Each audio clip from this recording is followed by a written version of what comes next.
What's up, guys? It's Dev Typhoon coming out with you another video. So yeah, obviously I haven't posted in the last 2 weeks. I went on a vacation with family, so I was partying it up at the beach and went to the zoo and saw some cool stuff. And when I had the moment, I played a little bit of Rocket League. You know, gotta throw in my little plug-in for Rocket League here. So whoop.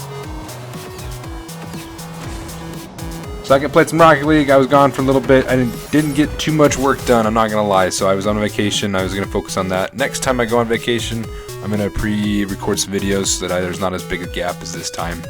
But for now, that's what it is, and we can get right back on track now. So I finally decided on the design that I want to have for my bad guys. So this video kind of goes through the design style that I'm going to use for the rest of my bad guys, and I'm once again using the orc or the ogre or whatever you want to call it as the base for the design type. So I kind of did a mixture of the last two, and I'll show a clip here at the end of the three next to each other. So I wanted to make them a little more basic shape, however with some definition. So instead of those, you know, circular arms that I had before or those straight blocks, I added a little more. I looked up a few things on different design techniques, especially for 3D modeling, low poly objects. And so I did a lot of adding little bits of details using as the minimum amount of loop cuts and resizing. But I put them together. I like the look of them. I was able to do a little animation as well while I was out and about on my vacation.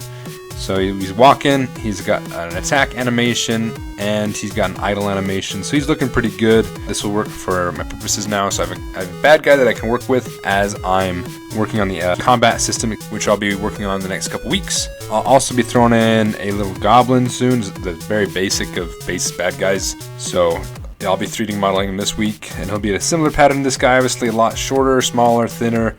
They'll be a little bit faster enemy than these guys, which will be good. So it will have, you know, a few basic enemies we can throw around. Now how I'm going to kind of do it is I'm going to have spawn spots that'll spawn a specific group of bad guys, randomly chosen through sets that are allowed based on the location and you know, what I gauge to be the difficulty for the player in that area. And so I'll have those scattered about, and it'll spawn these random sets of bad guys.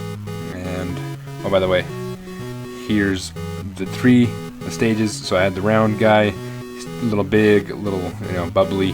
Then I had the big block guy, he's a little too bulky, too big. So I cut down the bulk a little bit on this, add a little more detail than just the straight blocks, and I think it looks all right. You know, it's not bad. It's got a little bit of a, you know, a better feel to it, I think, than the other ones. More definition, but not overdoing it, and not quite as circular with as many vertexes. And anyways, and so I'm in the process of coding him, you know, getting him set up so that he will use his animations, as well as making a generalized enemy bad guy script that handles things like the hit points, the experience given, any drops that you can receive from them. And yeah, so I think that's kind of where we're at right now. Over the course of this next week, I'm going to be finishing up this script, as well as making a little goblin bad guy. And hopefully on Saturday I'll have both of those things done. I'll be able to show you the results of that, and we'll start into combat. But thanks again for watching this video. Sorry again for the long delay, and I appreciate you watching this one. And stick around if you want to see more about the game. Thank you.